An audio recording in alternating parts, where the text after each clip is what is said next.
Here's a scene. Take a look at this, and this will explain a lot, or show a lot of what we're talking about. The Lord has sent this man here, Eli. Yes, I believe he has. My offer to you is $3,700. What is it that brought you here, sir? The good Lord's guidance. Now, of course, within that, we're going to develop a lease. What's that? What about our oil? What about it? We have oil here. That's worth something. Oh, do you have someone who can drill for it? Do you think there's oil here? I know there is. Oh, it's very expensive to drill. To get it up and out of the ground. You ever tried that before? How much is it?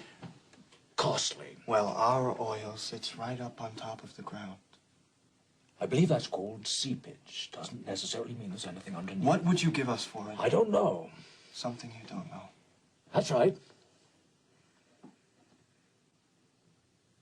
What would you like, Eli? $10,000. For what? For my church.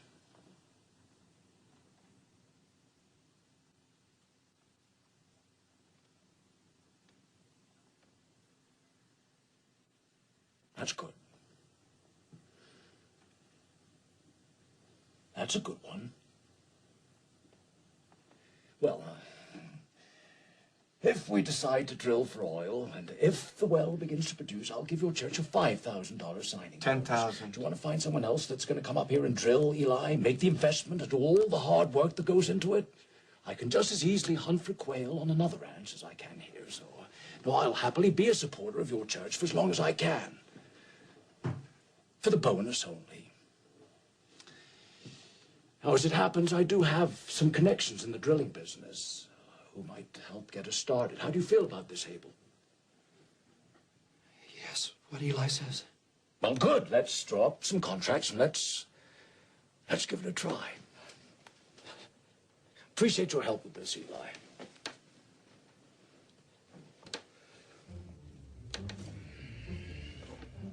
We see there the other central character, Eli. Who is he? He's played by Paul Dano, and he's the preacher, the town preacher. He represents the religion that's a stream in this movie. Yeah. And his father, his family, has a little piece of property that they have a little oil. chunk of land. Yeah, and they have oil. Yeah. And they want to build. He wants to build a church. Yeah. Or rebuild it, or add on to the one that he's got. Now, have we, right there at that moment, do we see this competition that's going to flow because Eli seems to be a strong character. He seems to be someone who has a sense, he's almost a mirror image. He feels about the church the way Daniel feels about money. No? Well, as far as Plainview's concerned, he recognizes the fraudulence of its posture immediately. And I dare say, to recognize that, you have to probably have a certain degree of self-hatred. So he probably knows that that Eli has the measure of him too. So they know they're in a game. I think so, yeah. And they both know each other is part fraud. Well, I wouldn't have allowed myself to think that he could see that in me, but I would certainly have seen it in him. Yes, yes. But doesn't he see it because he knows you're a salesman? Eli knows, yeah. He knows. Yeah.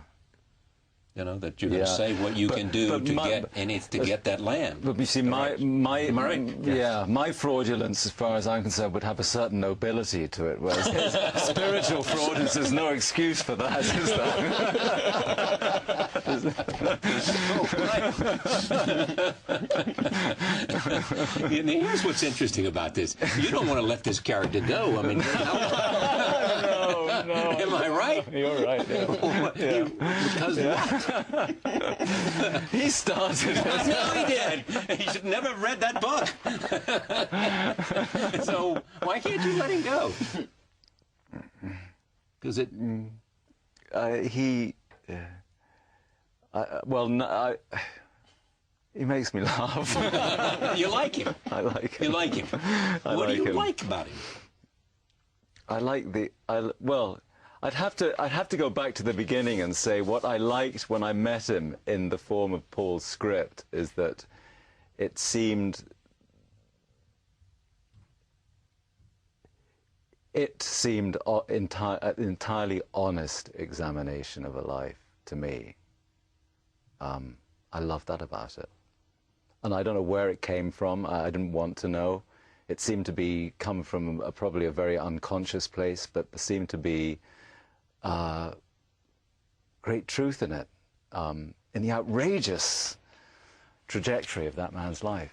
I can't explain it, and I still feel the same way about it. What's the outrageous trajectory of his life? I mean, he's there in a hole. When we first see him, he's in a hole with one pick trying to find some silver.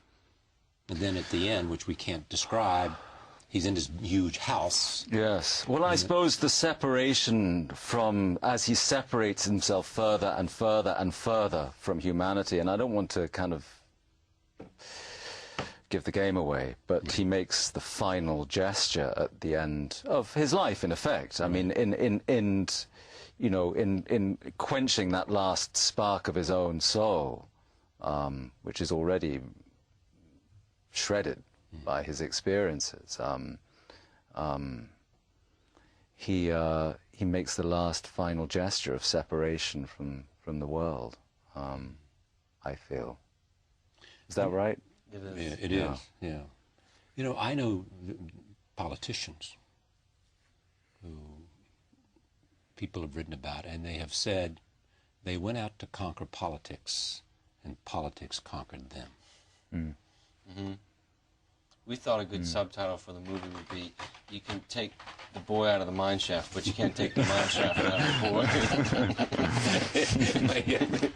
Wait, oh, your former agent wouldn't buy that. Yeah, they didn't for a moment, would he?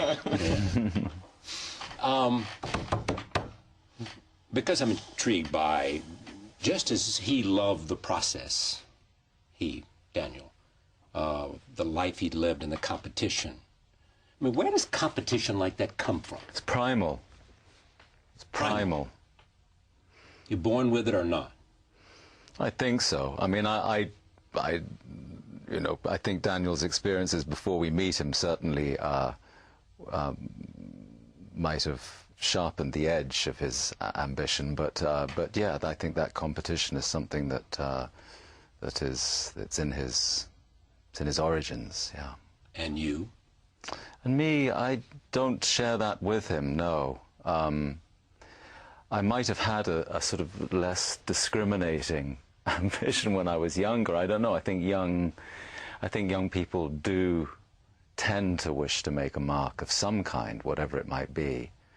My ambition now, it's not the same thing as competition, is it? I don't set myself... Competition implies that you set yourself in opposition to another man or another group of men or women, but I don't feel that. I mean, I suppose my competition has most often been with myself. I was going to say that. Yeah. You're competing with perfection or with yourself. Well, not perfection. Let's not be hasty. Or that's the...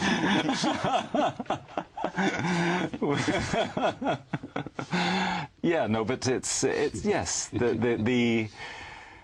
the desire to do something well is still a strong desire in me. I don't know where it comes from. It's something that I don't... it reveals itself in many different ways, and I can be very content, you know, spending time repairing a piece of broken furniture as well as I possibly can. That can fulfill me in the same kind of way. But this particular kind of work, the need to do that,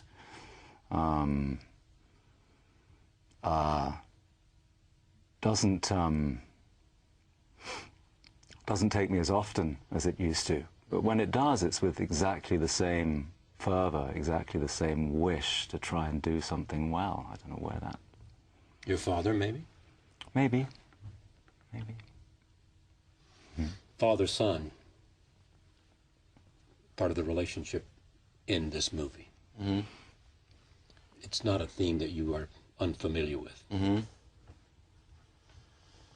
Yeah, but I remember writing a scene from the book with a 9-year-old boy and his father, and I thought, I'm not writing this again. I'm not writing that. I don't want to do that. But yeah, there you go. Whatever happens, happens. What is it? I don't know. It's a good story, you must admit. At the end of the day, you know. It'll run and run. It really will, yeah.